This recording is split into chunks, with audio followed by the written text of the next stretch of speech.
Hello, partner. How are you? So, today is day 3 of our 100 days speaking or reading challenge. And yesterday we have completed our chapter 1. Now it's the beginning of chapter 2.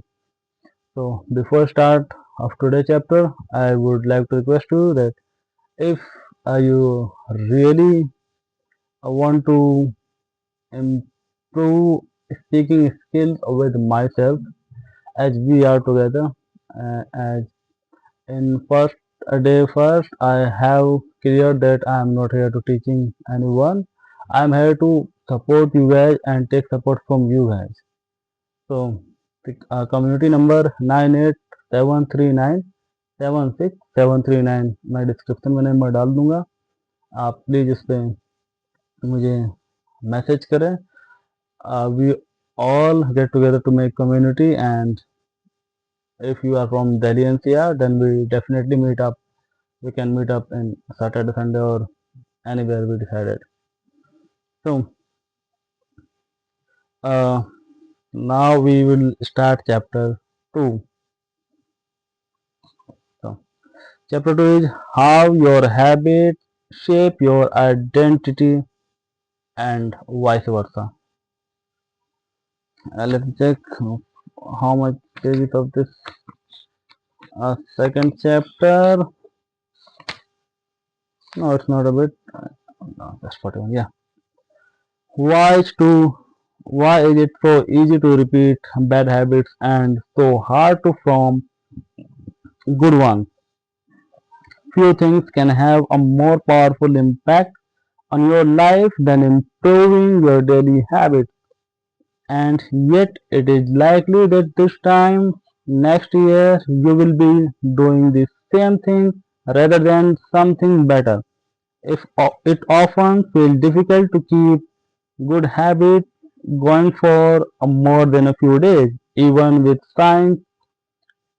sincere effort and the occasional burst of motivation. Habits like exercise, meditation, journaling, and cooking are reasonable for a day or two and then become a hassle.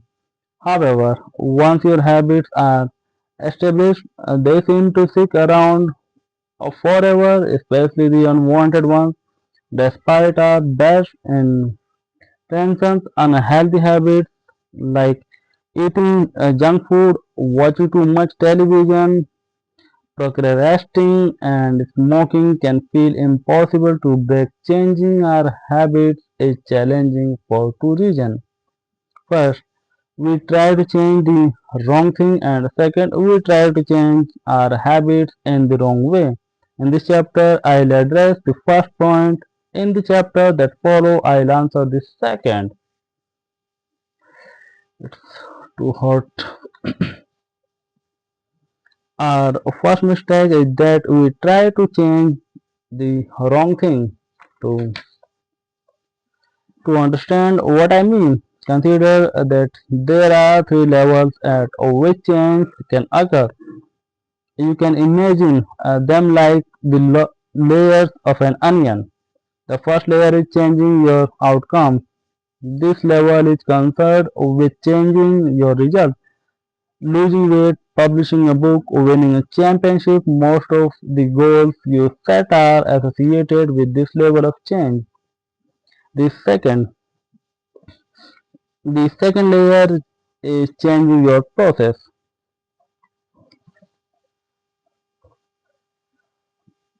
This level is concerned with changing your habits and system, implementing a new routine at the gym, decluttering your desk for better workflow, developing a meditation practice. Most of the habits can you build are associated with this level. The third and deepest layer is changing your identity. This level is concerned with changing your beliefs, your worldview, your self-image, your judgments about yourself and others. Most of the beliefs, assumptions, and biases you hold are associated with this level. Outcomes are about what you get, process are about what you do. Identity is about what you believe. When it comes to building habits that last, when it comes to building a system of 1% improvement, the problem is not that one level is better or worse than another. All levels of changes are useful in their own way. The problem is the direction of change. Many people begin the process of changing their habits by focusing on what they want to achieve. This leads us to outcomes based habits. The alternative is to build identity based habits. With this approach, we start by focusing on who we wish to become. There are three paragraphs. You can take screenshots. And next, most people don't even consider identity change when they set out to improve. They just think, I want to be skinny outcomes, and if I stick to this diet, then I'll be skinny process. They set goals and determine the actions they should take to achieve those goals without considering the belief that drive their actions. They never shift the way they look at themselves, and they don't realize that their old identity can their new plans for change. Behind every system of actions are a system of belief. The system of a democracy is founded on belief like freedom, majority rules, and social equality. The system of a dictatorship has a very different set of beliefs like absolute authority and strict obedience. We can imagine many ways to try to get more people to vote in the democracy, but such behavior change would never get off the ground in a dictatorship. A similar pattern exists whether we are discussing individuals or generations or societies. There are a set of beliefs and assumptions that shape of the system and identity behind the habit. The story of Brian Clark, an entrepreneur from Boulder, Colorado, provides a good example. For as long as I can remember, I have chewed my fingernails, Clark told me. It started as a nervous habit when I was young and then morphed into an undesirable grooming ritual. One day I resolved to stop chewing my nails until they grew out a bit. Through mindful willpower alone, I managed to do it. I asked my wife to schedule my first ever manicure. He said, my thought was that I started paying to maintain my nails. I wouldn't chew them, and it worked, but not for the monetary reason. What happened was the manicure made my fingers look really nice for the first time. I have never chewed my nails since, not even a single close call, and it's because I now take pride in properly caring for them.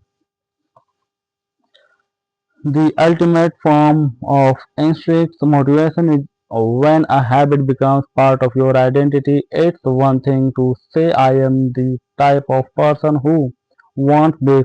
It's something very different to say, I am the type of person who is this.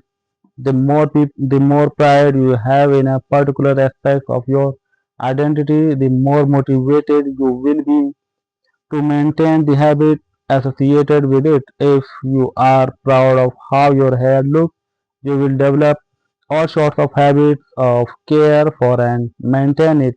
If you are proud of the size of your biceps, you will make sure you never skip an upper body workout. If you are proud to the skills you need, you will be more likely to spend hours. The behavior change is identity change. You might start a habit because of motivation, but the only reason you will stick with one is that it becomes part of your identity. Anyone can convince themselves to visit the gym or eat healthy once or twice, but if you don't shift the belief behind the behavior, then it is hard to stick with long term changes. Improvements are only temporary until they become part of who you are. Your behaviors are usually a reflection of your identity. What you do is an indication of the type of person you believe that you are, either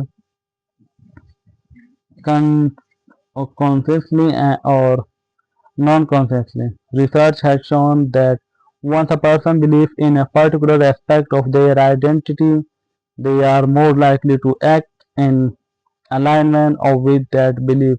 For example, people who identified as being a voter were more likely to vote than those who simply claimed voting was an action they wanted to perform. Similarly, the person who incorporates exercise into their identity doesn't have to convince themselves to train. Doing the right thing is easy. After all, when your behavior and your identity are fully aligned, likely all aspects of habit formation, this too is a double-edged sword. When working for you, identity change can be a powerful a force for self-improvement. When working against you, though, identity change can be curse, a curse. Once you have adapted an identity, it can be easy to let your alliance to it impact your ability to change. Many people walk through life in a cognitive slumber, blindly following the norms attached to their identity. The more deeply a thought or action is tied to your identity, the more difficult it is to change it. It can feel comfortable to believe what your culture believes or to do what upholds self imagine. Even if it's wrong, the biggest barrier to positive change any level, individual, teen, society, is identity conflict. Good habits can make rational sense, but if they conflict with your identity, you will fail to put them into action. This brings us to an important question. If your beliefs and worldview play such an important role in your behavior, where do they come from in the first place? How exactly is your identity formed, and how can you emphasize new aspects of your identity that serves you and gradually erase the pieces that hinder you? The two-step process to changing your identity. Your identity emerges out of your habits. You are not born with preset beliefs. Every belief, including those about yourself, is learned and conditioned through experience. More precisely, your habits are how you embody your identity. When you make your bed each day, you embody the identity of an organized person. When you write each day, you embody the identity of a creative person. When you train each day, you embody the identity of an athletic person. Whatever your identity is right now, you only believe it because you have proof of it. If you go to church every Sunday for 20 years, you have evidence that you are religious. If you study biology for 1 hour every night, you have evidence that you are studier. If you go to the gym, even when it's knowing you have evidence that you are committed to fitness.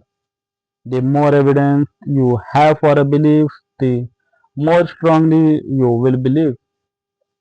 Of course, your habits are not the only actions that influence your identity, but by virtue of their frequency, they are usually the most important ones. Each experience in life modifies your self image, but it's unlikely your world considers yourself a soccer player because you kicked a ball once, or an artist because you scribbled a picture. As you repeat these actions, however, the evidence accumulates and your self-image being to change. The effect of one-off experience tends to fade away while the effect of habits gets reinforced with time, which means your habits contribute most of the evidence that shapes your identity. In this way, the process of building habits is actually the process of becoming yourself. Each habit is like a suggestion. Hey, maybe this is who I am. If you finish a book, then perhaps you are the type of person who like reading. If you go to the gym, then perhaps you are type of person who like exercise. Every action you take is a vote for the type of person you wish to become. No single instance will transform your belief, but as the votes build up, so that's the evidence of your new identity. This is one reason why meaningful is does not require radical changes. Small habits can make a meaningful difference by providing evidence of a new identity. And if a change is meaningful, it actually is big. That's the paradox of making small improvements. Each habit not only gets result but also teaches you something far more important, to trust yourself. You start to believe you can actually accomplish these things. When you vote mount up and the evidence being to change the story, you tell yourself being to change as well. Of course, it works the opposite way too. Every time you choose to perform a bad habit, it's a vote for the identity. The good news is that you don't need to be perfect in any election. There are going to be votes for both sides. You don't need an unanimous vote to win an election. You just need a majority. It doesn't matter if you cast a few votes for a bad behavior or an unproductive habit. Your goal is simply to win the majority of the time. First, decided who you want to be. This holds at any level, as an individual, as a team, as a community, as a nation. What do you want to stand for? These are big questions, and many people are not sure where to begin, but they do they do know what kind of results they want. To get six-pack abs or to feel less anxious, anxious or to double their salary. That's fine. Start there and work backward from the result you want to the type of person who could get those results. Who is the type of person that could lose 40 pounds? Who is the type of person that could learn a new language? For example, who is the type of person who could write a book? If it's probably someone who is consistent and reliable. Now your focus shift from writing a book to being the type of person who is consistent and reliable. This process can help to believe like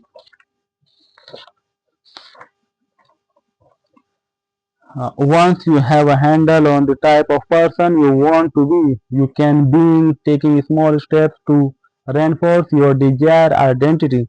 I have a friend who lost over 100 pounds by asking herself, What would a healthy person do? All day long, she would use this question as a guide. Would a healthy person walk or or take a cab?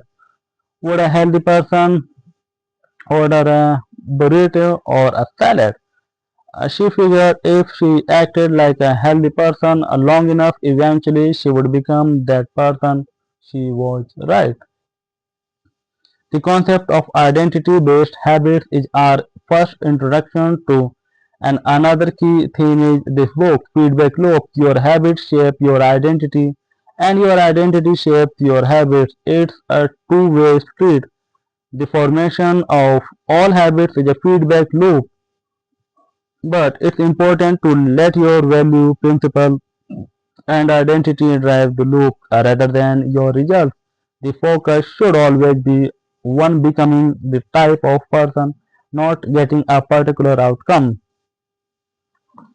You have the power to change your belief about